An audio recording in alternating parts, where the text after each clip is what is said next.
আওয়ামী লীগ নেতার বাসা থেকে একের পর এক বের করা হয় ছাত্রদের মরদেহ। তাদের মধ্যে বেশিরভাগের শরীর পুড়ে গেছে, ফলে অনেককে শনাক্ত করা সম্ভব হয়নি। যাদের শনাক্ত করা গেছে তাদের কেউ ছাত্রদলের কর্মী, আবার কেউ বিভিন্ন শিক্ষা প্রতিষ্ঠানের শিক্ষার্থী।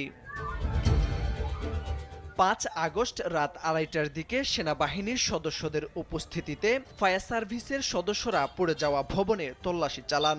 এরপর ৬ জনের লাশ দেখতে পান তারা। এর মধ্যে একজনের পুরো শরীর পুড়ে যাওয়ায় তার পরিচয় শনাক্ত করা সম্ভব হয়নি। তবে বাকি ৫ জনের লাশ শনাক্ত করায় ময়নাতদন্ত শেষে সোমবার দুপুরে তা পরিবারের কাছে হস্তান্তর করা হয়। জানা গেছে, লালমনিরহাট জেলা আওয়ামী লীগের যুগ্ম সাধারণ সম্পাদক সাখাওয়াত হোসেন সুমনের আলিশান বাড়িতে আগুন দেয় দুর্বৃত্তরা। পুড়ে যাওয়া ভবন থেকে মধ্যরাতে ৬ জনের লাশ উদ্ধার করা